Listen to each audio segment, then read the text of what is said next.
Estamos con ustedes, nuestras oraciones. Vamos a seguir orando por Chile, por ustedes. Yo realmente veo que el pasaje que vamos a estudiar esta mañana realmente nos va a animar. Es algo que necesitamos en esos días.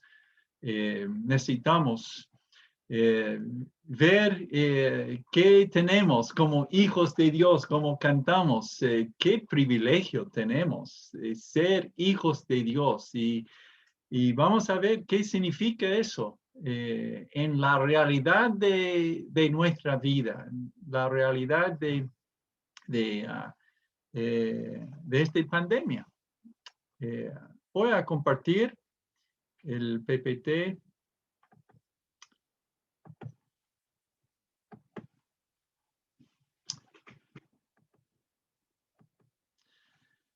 Este tema de la soberanía de Dios es algo que realmente necesitamos entender. Necesitamos aferrarnos a esta verdad, que nuestro Dios es soberano absoluto y tiene todo bajo control, pero es nuestro Dios, es nuestro Padre, Él es nuestro Salvador, Él es nuestro todo y Él tiene cuidado de nosotros. Pedro dice, debemos echar sobre Él todas nuestras ansiedades porque Él tiene cuidado de nosotros. Qué grande cosa decir de nuestro Dios, del creador del universo, que Él tiene cuidado de cada uno de sus hijos. Realmente es asombroso esta verdad. Lo que vamos a estudiar en capítulo 3 de Daniel, ahí tenemos el título, La vida, ¿vale la pena morir por ella? ¿Qué quiere decir eso? ¿Vale la pena morir por ella? Estamos hablando de vivir una vida donde la devoción a Dios es primordial. Esos tres hombres, Sadrach, Mesach y Abednego, eran hombres que entendieron esta verdad. De la vida donde Dios era el enfoque, era primordial. Que su amor por Dios era supremo. ¿Cómo entendieron esos hombres esta verdad que es más claro en el Nuevo Testamento? Pero como todos los hijos de Israel, ellos estudiaron la Biblia, entendieron Deuteronomio capítulo 6. Era un pasaje clave para el pueblo de Israel.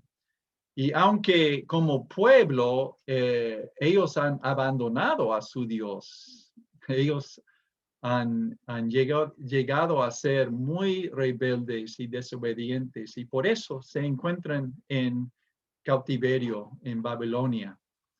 Pero algo de esos tres hombres y de Daniel también, vemos en ellos algo distinto por la pura gracia de Dios obrando en ellos.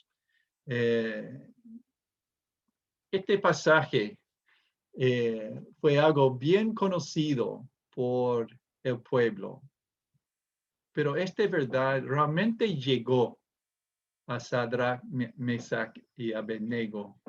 Llegó a ellos, transformó su vida. Versículo 4 dice, escucha, oh Israel, el Señor es nuestro Dios, el Señor uno es. Ese fue algo totalmente distinto de las naciones alrededor de ellos y de Babilonia, donde adoraron muchos dioses, pero el Dios del universo, el único Dios verdadero, comunicó al pueblo de Israel, los hijos de Abraham, comunicó la verdad que Él es el único. Y hermanos, vivimos en un mundo donde hay mucha diversidad y mucha idea que no existe un absoluto, no existe un Dios. Sí, hay muchas posibilidades de quién es Dios, Y hay muchas maneras de llegar a Dios. Jesús hizo muy claro que hay un camino nomás.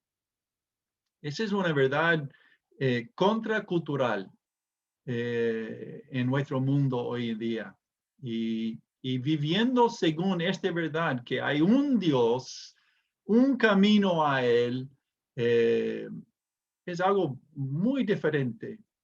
Y va a tener una consecuencia de aferrarnos a esta verdad y predicar, anunciar esta verdad a los demás. Versículo 5. Amarás al Señor tu Dios con todo tu corazón, con toda tu alma y con toda tu fuerza. Este Dios único, este Dios verdadero exige todo, exige un corazón entero. No acepta ser el segundo lugar.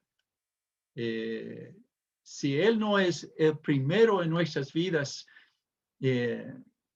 no vale la pena la vida que no tiene Dios primordial en su devoción. Eso es lo que Jesús citó cuando el levito le preguntó cuál es el mandamiento más importante en todo el Antiguo Testamento. Y Jesús dijo, este versículo, esa es la verdad más importante, que Dios debe ser primordial en nuestras vidas, sí o sí. Y sigue en capítulo 6 de Deuteronomio, en versículo 13. Temerás solo al Señor tu Dios y a Él adorarás y jurarás por su nombre. No seguiréis a otros dioses, a ninguno de los dioses de los pueblos que os rodean, porque el Señor, tu Dios, que está en medio de ti, es Dios celoso. No sea que se enciende la ira del Señor tu Dios contra ti y Él te borre de la faz de la tierra. Casi lo hizo con el pueblo de Israel. Muy pocos sobrevivieron y fueron llevados a Babilonia, entre ellos Sadrach, Mesach y Abednego. Y ellos entendieron que Dios era no solamente un Dios que debe tener todo nuestro corazón, debemos amar a Él de una manera suprema, pero también es un Dios que debemos temer. Debemos tener respeto de Él y vivir la vida en luz de quién es Él. Y entender que cada ser humano tiene que rendir cuentas a Él algún día. Bueno, capítulo 3 es la historia de esos tres hombres y cómo ellos vivieron esta verdad. Cómo Deuteronomio capítulo 6 era parte de su vida, no solamente una enseñanza que escucharon como niños. Estaban dispuestos a morir en lugar de cambiar su devoción primordial a Dios. Hermanos, en este momento vamos a leer Daniel capítulo 3, pero voy a salvarles de escucharme leer todo el capítulo. Pancho va a leer capítulo 3 de Daniel y les pido prestar mucha atención a la lectura y a lo mejor seguir con él en tus propias Biblias, Daniel capítulo 3. Bueno, adelante, Pancho. Bien, Daniel capítulo 3, abran allí su Biblia, por favor. Voy a dar un poquito para que puedan buscar. Voy a ver cómo van. Bueno, creo que algunos ya están. Ok, vamos a iniciar. Daniel capítulo 3, voy a estar leyendo de la Biblia de las Américas para que ustedes sepan. El rey Nabucodonosor hizo una estatua de oro cuya altura era de 60 codos y su anchura de 6 codos. La levantó en el llano Dura, en la provincia de Babilonia. Y el rey Nabucodonosor mandó reunir a los sátrapas, prefectos y gobernadores, los consejeros, tesoreros, jueces, magistrados y todos los gobernantes de las provincias para que vinieran a la dedicación de la estatua que el rey Nabucodonosor había levantado. Entonces se reunieron los sátrapas, prefectos y gobernadores, los consejeros, tesoreros, jueces, magistrados y todos los gobernantes de las provincias para la dedicación de la estatua que el rey Nabucodonosor había levantado. Y todos estaban de pie delante de la estatua que Nabucodonosor había levantado. Y el heraldo proclamó con fuerza: se os ordena a vosotros, pueblos, naciones y lenguas, que en el momento que oigáis el sonido del cuerno, la flauta, la lira, el arpa, el salterio, la gaita y toda clase de música, os postréis y adoréis la estatua de oro que el rey Nabucodonosor ha levantado. Pero el que no se postre y adore será echado inmediatamente en un horno de fuego ardiente. Por tanto, en el momento en el que todos los pueblos oyeren el sonido del cuerno, la flauta, la lira, el arpa, el salterio, la gaita y toda clase de música, todos los pueblos, naciones y lenguas se postraron y adoraron la estatua de oro que el rey Nabucodonosor había levantado. Sin embargo, en aquel tiempo algunos caldeos se presentaron y acusaron a los judíos. Hablaron y dijeron al rey Nabucodonosor: oh rey, vive para siempre. Tú, oh rey, has proclamado un decreto de que todo hombre que oiga el sonido del cuerno, la flauta, la lira, el arpa, el salterio, la gaita y toda clase de música, se postre y adore la estatua de oro, y el que no se postre y adore será echado en un horno de fuego ardiente. Pero hay algunos judíos a quienes has puesto sobre la administración de la provincia de Babilonia, es decir, Sadrach, Mesach y Abednego. Estos hombres, oh rey, no te hacen caso, no sirven a tus dioses, ni adoran la estatua de oro que has levantado. Entonces Nabucodonosor, enojado y furioso, dio orden de traer a Sadrach, Mesach y Abednego. Estos hombres, pues, fueron conducidos ante el rey. Habló Nabucodonosor y les dijo: ¿es verdad, Sadrach, Mesach y Abednego, que no servís a mis dioses ni adoráis la estatua de oro que he levantado? ¿Estáis dispuestos ahora para que cuando oigáis el sonido del cuerno, la flauta, la lira, el arpa y el salterio, la gaita y toda clase de música, os postréis y adoréis la estatua que he hecho? Porque si no la adoráis, inmediatamente seréis echados en un horno de fuego ardiente. ¿Y qué Dios será el que os libre de mis manos? Sadrach, Mesach y Abednego respondieron y dijeron al rey Nabucodonosor: no necesitamos darte una respuesta acerca de este asunto.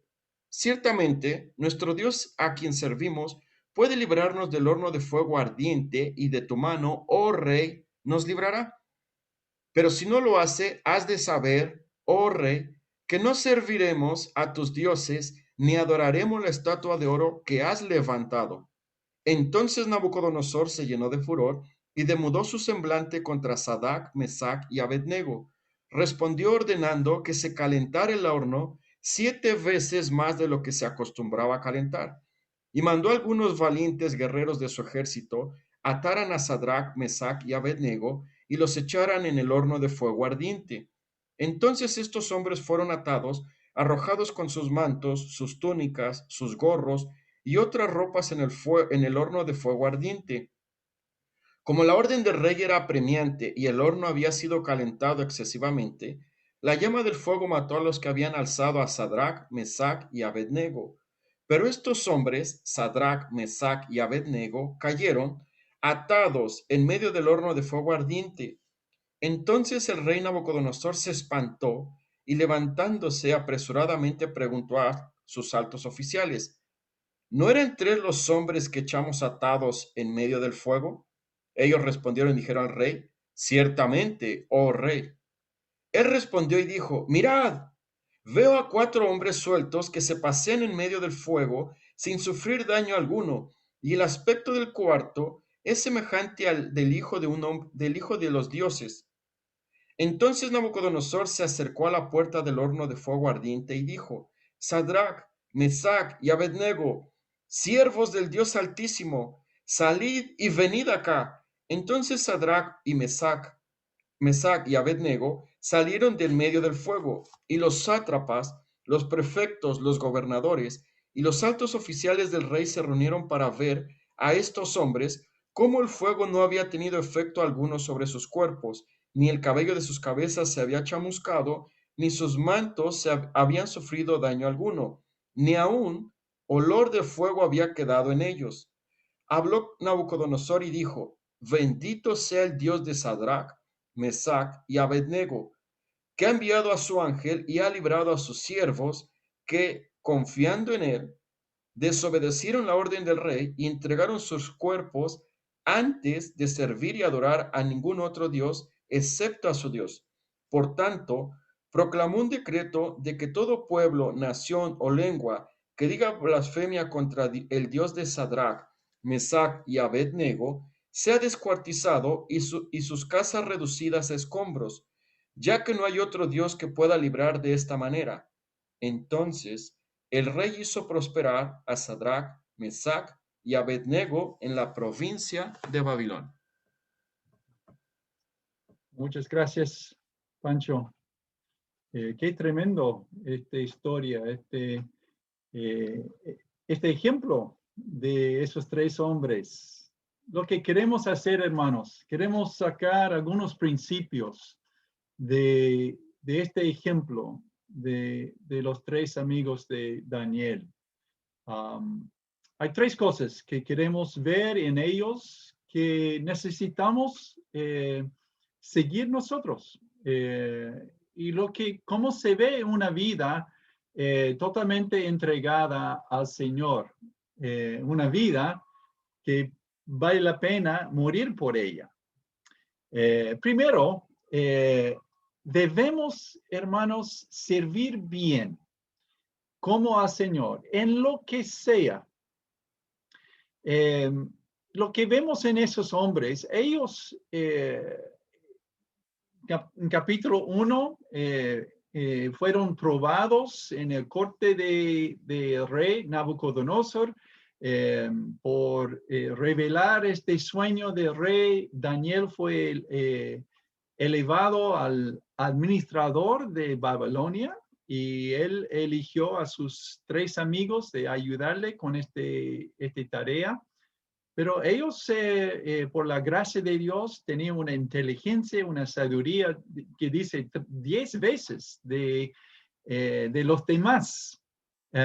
Y ellos se encuentran sirviendo al rey fielmente en su reino cuando ocurrió esta situación. Tenemos en el Nuevo Testamento, tenemos la claridad de la verdad que todo lo que hacemos delante de Dios. Cuando Él es nuestro amor supremo, cuando nuestra devoción a Él es primordial, todo lo que hacemos es para Él, es como a Él.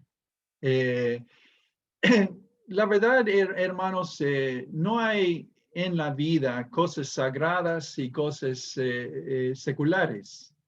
No existe para un hijo de Dios. Para nosotros, todo es sagrado. Todo es, entre comillas, religioso, porque todo es al Señor.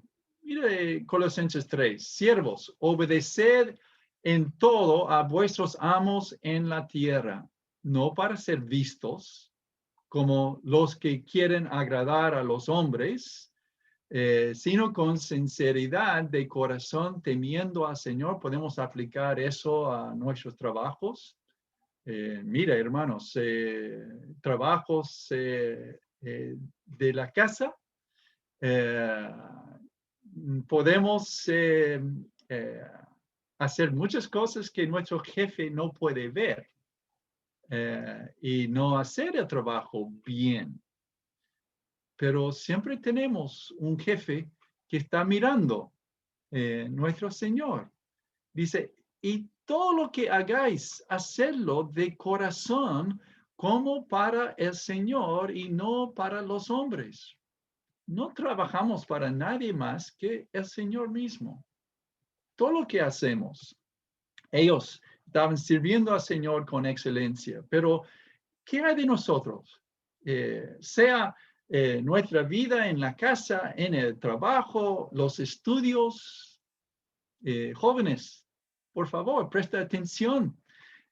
Sadrach, Misach y Abednego, ellos estudiaron para llegar a esta posición como administradores. Bueno, tenían un pituto en Daniel, pero ellos también hizo la fuerza para estudiar el idioma, estudiar los ramos que fueron importantes para los babilonios, y ellos solo sobresalieron, pero lo hicieron como a Dios, no para el rey, no para conseguir un buen puesto, un buen salario, digamos, pero para el Señor.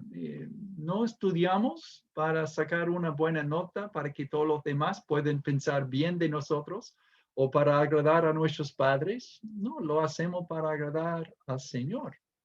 El trabajo, en la casa, en la iglesia. Todo lo que hacemos en la iglesia debe ser con excelencia. Porque no estamos haciéndolo para el pastor o para los diáconos o para nadie más excepto para el Señor. Entonces, por eso requiere un esfuerzo especial. Es la primera cosa que se nota de ellos. Estaban sirviendo, estaban cumpliendo con sus deberes en este cautiverio. La segunda cosa, espere oposición. Eso es lo que vemos en este caso. Podemos ser fieles en todo lo que hacemos y igual tener oposición. ¿Por qué es así? Bueno, en el caso de ellos, fue obvio que iban a enfrentar una situación que va a ser en contra de su fe en Dios, de su deber de adorar solamente a Él. Ellos supieron de este sueño de Nabucodonosor, supieron de cómo el rey estaba construyendo esta estatua. No fue construido en un día. Estamos hablando de una estatua de 30 metros por 3 metros. Tomó tiempo y seguramente ellos entendieron que no va a exigir adoración a este ídolo. Y ellos ya estaban decididos que iban a obedecer a Dios y no adorar a este ídolo. Entonces, ellos tenían una expectativa que algo iba a suceder. Debemos tener la misma, hermanos. ¿Por qué? Porque tenemos un enemigo que vive, que es real, que es activo. Nuestro enemigo Satanás. Pedro dice, sed de espíritu sobrio, estad alerta. Vuestro adversario, el diablo, anda al acecho como león rugiente, buscando a quien devorar, quien destruir. Y seguramente Satanás se fijó en Daniel, en sus 3 amigos, y dice, ellos son una amenaza a mí y mis planes de destruir este pueblo. Ellos son fieles a su Dios. Entonces, eliminar a ellos era quizás una prioridad de Satanás. Siempre vamos a tener oposición en nuestro deseo de seguir a Cristo en este mundo. Algo más. Bueno, Efesios 6 dice que no luchamos contra sangre y hueso, pero contra el Satanás y su ejército de espíritus malos. Pero sí, los hombres también pueden presentar oposición a nosotros y causar mucha dificultad para nosotros por sus celos. Ellos fueron entregados por sus colegas, puede ser, que deseaban los puestos de ellos. Así es nuestro mundo. Si tenemos algo que otros quieren, van a hacer todo lo posible para destruir a nosotros para poder conseguirlo. Debemos esperar que los demás van a comportarse así, no debe sorprendernos. Pero en medio de eso debemos aferrar a Dios, debemos seguir fieles, mantener nuestra integridad a pesar de eso. Mira, Cristo es la luz del mundo. Cuando Él vino, brilló su luz contra este mundo odiaba a Jesús. Mató a Jesús, crucificó a Jesús. Somos también luces en este mundo y este mundo no va a recibir bien esta luz. ¿Por qué? Porque amen más las tinieblas, Juan 3:18, que la luz. Odien la luz y amen las tinieblas. Y van a hacer todo lo posible para apagar esta luz y a nosotros. Entonces, hermanos, la vida es así. La vida, debemos ser fieles en lo que el Señor nos ha dado, pero sí o sí vamos a encontrar oposición. No debemos pensar que Dios no está conmigo, Dios no me llama, no me cuida. No, es el hecho de la vida nomás. Y debemos seguir adelante firmes en nuestra devoción a Dios, poniendo primero Dios en nuestras vidas.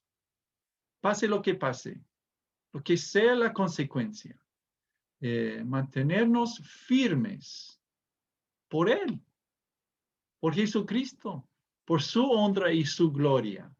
La vida se trata de Él, no de nosotros. Y nos mantenemos firmes a pesar de las posibles consecuencias.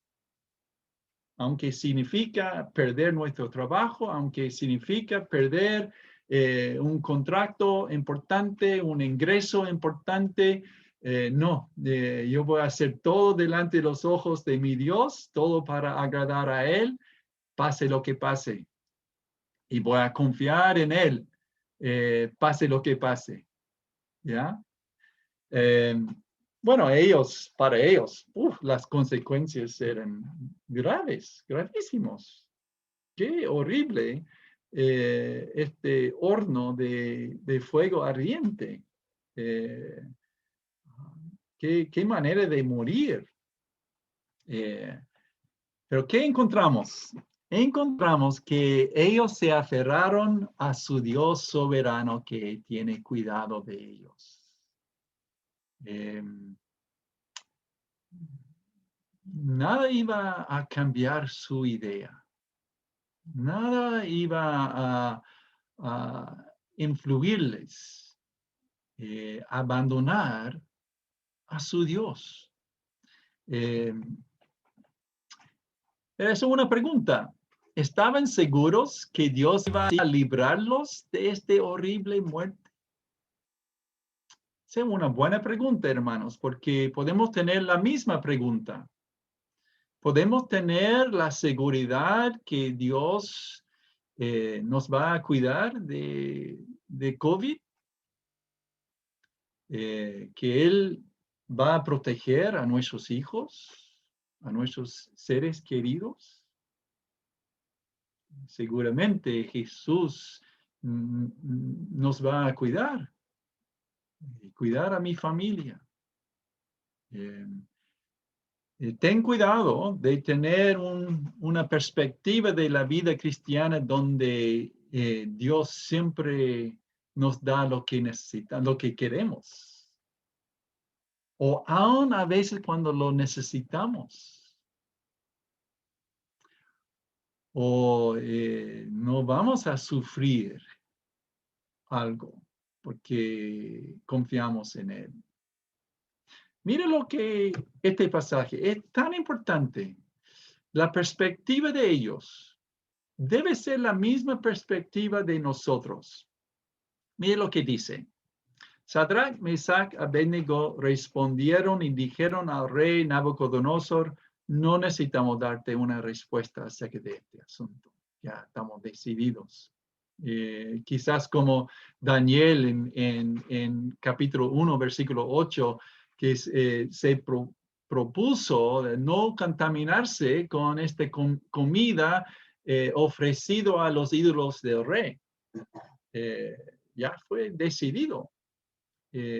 Supieron que iban a ser ofrecido esta comida y exigido comerlo, pero ellos, Daniel y sus amigos, se pusieron firmes de no contaminarse y igual en este asunto. Ellos supieron que iba a exigir la adoración de esta estatua y ellos ya estaban decididos. Sí o sí, vamos a obedecer a Dios. Y mire lo que dice, versículo 17. Ciertamente nuestro Dios, a quien servimos, puede librarnos del horno de fuego ardiente. Es un hecho de la vida. Nuestro Dios puede, siempre puede. Nada es imposible para Él. Confiamos en un Dios así, que siempre puede. Y muchas veces lo hace. Pero dice, y de tu mano, oh rey, nos librará. Y eso es verdad, hermanos. Sí o sí, Dios nos va a librar de los hombres malvados, de este mundo malvado. Como estudiamos la semana pasada de las resurrecciones. Es un hecho de la vida que vamos a resucitar. La muerte no es el fin, es solamente el comienzo para nosotros de una vida eterna con Dios. Este mundo, a un rey poderoso como Nabucodonosor, el rey más poderoso del mundo en este tiempo, está limitado de lo que puede hacer a esos hombres. Pero mira el versículo 18. Pero si no lo hace, no estoy seguro. Yo sé que mi Dios sí puede librarme, pero la verdad no puedo decir con seguridad que Él va a hacerlo. Últimamente estoy en sus manos y últimamente si paso de esta vida, estoy bien. Como Pablo dice, la muerte para mí es mejor que la vida, porque voy a estar con Él. Voy a estar en su presencia para siempre. Y eso es mucho mejor, dice Pablo, Filipenses capítulo 1. Pero en esta vida no tenemos una garantía que Dios nos va a salvar de dificultades. Pero si no lo hace, igual estamos firmes. Has de saber, oh rey, que no serviremos a tus dioses ni adoraremos las estatua de oro que has levantado. Sí o sí.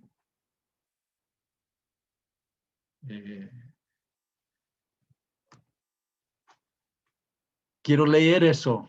Quiero que ustedes leen eso. Hermanos, esto es lo que hace la vida valga la pena. Fe en un Dios amoroso que está totalmente a cargo,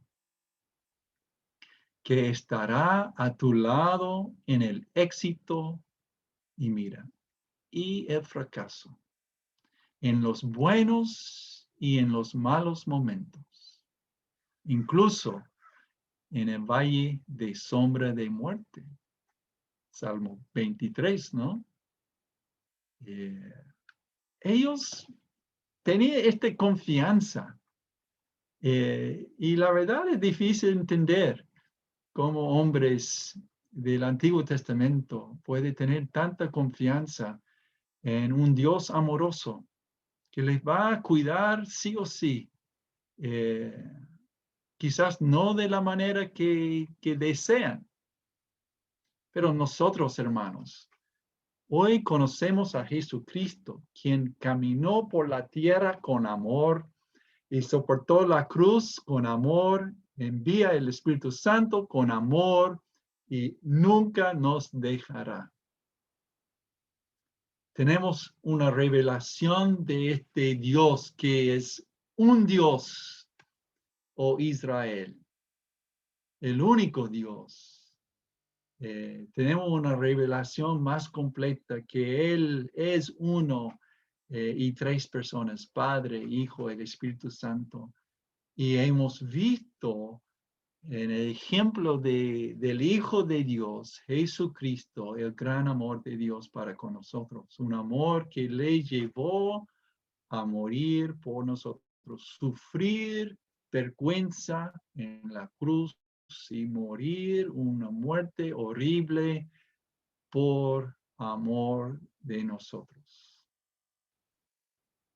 De tal manera amó Dios al mundo, que ha dado a su Hijo unigénito, para que todo aquel que en Él cree no se pierda, mas tenga vida eterna.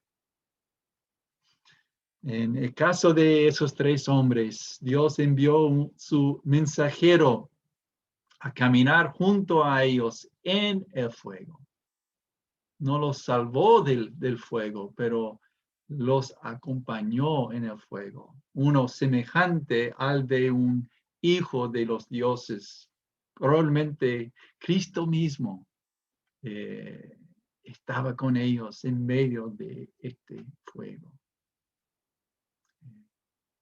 Eso es lo que tenemos de seguridad, que Dios nos acompaña siempre. Pero a veces, hermanos, es más precioso su presencia con nosotros cuando estamos pasando lo malo, cuando estamos sufriendo la oposición de seres humanos, cuando estamos sufriendo las consecuencias de vivir en este mundo para Cristo, de ser luz a los que no quieren ver esta luz. También algo importante fue el testimonio de ellos delante de Nabucodonosor. La próxima semana vamos a estudiar capítulo 4. Vamos a estudiar las palabras mismas de Nabucodonosor. Su testimonio. Vamos a ver el testimonio de este gran rey convertirse a Dios, a Jehová. Llegar a ser un hijo de Dios.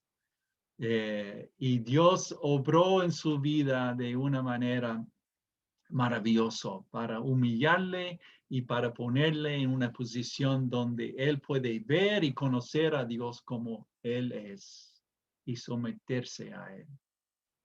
Y parte de esta obra de Dios fue lo que Dios permitió que Nabucodonosor, que él pudo ver en el ejemplo de esos hombres y en Daniel también. Versículo 28. Habló Nabucodonosor y dijo: bendito sea el Dios de Sadrach, Mesach y Abednego, que ha enviado a su ángel y ha librado a sus siervos que, confiando en él, desobedecieron la orden del rey y mira, entregaron sus cuerpos antes de servir y adorar a ningún otro Dios excepto a su Dios. Él fue impactado con la fe de ellos, que ellos se aferraron a Dios a pesar de las consecuencias. Es muy parecido a lo que vemos en 1 de Pedro 3:15, siempre debemos estar listos para decir a los demás la esperanza que tenemos. Ellos mostraron a Nabucodonosor una esperanza que él no tenía entendimiento, él no pudo entender tal esperanza, que estaban dispuestos a entregar sus cuerpos. Una entrega total de nuestras vidas a Cristo es un acto de fe en su cuidado soberano. Tenemos en 2 Corintios 8, 5, y esto no como lo habíamos esperado. Pablo está hablando de las iglesias en Macedonia, las iglesias que hicieron una ofrenda generosa, una ofrenda a pesar de su pobreza. Ellos ofrendaron para los santos en Israel. Y Pablo fue sorprendido por la generosidad de su ofrenda. Pero él entendió cuál fue el motivo y el raíz de esta ofrenda, que fue sobrenatural, ¿no? Es natural por un hombre dar cuando significa sacrificio. Dice, sino que primeramente se dieron a sí mismos al Señor y luego a nosotros por la voluntad de Dios. Eso es lo que Sadrach, Mesach y Abednego hicieron. Primeramente se dieron a sí mismos al Señor. 2 Corintios capítulo 6 nos enseña que es nuestro deber. Dios tiene todo el derecho sobre nuestras vidas, por ser nuestro creador, pero también por los que conocen a Cristo, por ser su Salvador. Él nos compró con su preciosa sangre. ¿O no sabéis que vuestro cuerpo es templo del Espíritu que está en vosotros, el cual tenéis de Dios, y que no sois vosotros? Pues por precio habéis sido comprados. Por tanto, glorificad a Dios en vuestro cuerpo y en vuestro espíritu, los cuales son de Dios. La pregunta es si reconocemos esta verdad o no. Si vivimos en esta verdad o no. Si vivimos tal vida donde Dios es primordial o no. Donde cedemos todo para la honra y la gloria de Él. Cuando negamos a nosotros mismos para la honra y la gloria de Él. Cuando sufrimos consecuencias de seguir a Él y profesar a Él en un mundo que no quiere escuchar eso. Estamos dispuestos a sufrir por Él. Romanos 12. Pablo dice, por todo lo que Dios ha hecho por nosotros. Por consiguiente, hermanos, os ruego por las misericordias de Dios que presentéis vuestros cuerpos como sacrificio vivo y santo, aceptable a Dios, que es vuestro culto racional. Increíble que esos hombres son ejemplos de esos versículos, esos pasajes, esas verdades en el Nuevo Testamento. Y no tenían el Espíritu Santo morando en ellos como nosotros tenemos. Aún más, esta presencia de Dios en nosotros y la misericordia que ha llegado a nosotros a través de la gran salvación de Jesucristo, de no estar dispuesto a ceder todo para Él y amar a Él primero en nuestras vidas y estar dispuesto a sufrir por Él y aferrarnos a Él a pesar de todo, a pesar de las consecuencias y las penas de esta vida. Esa es una vida que realmente vale la pena morir por ella. Querido Padre, gracias por tu palabra. Gracias por darnos, Señor, ejemplos para ver y entender cómo debe ser nuestra vida. Estamos lejos, quizás, Señor, de esta verdad. Pero quiero pedirte, Señor, que sigues obrando en cada uno de nosotros para que nuestra vida realmente sea un ejemplo de una vida con una devoción primordial, una vida donde tú tienes el primer lugar, donde tú eres nuestro primer amor. En vez de amar a este mundo, Señor, ayúdanos, Señor, a amar más a ti y estar dispuestos, Señor, a seguirte, pase lo que pase. Que tu palabra, Señor, sea muy presente en nuestros corazones, Señor. En este día, en esta semana, y que nos enseña, Señor, más y más lo que significa vivir una vida totalmente entregada a ti. En el nombre de Jesucristo oramos. Amén.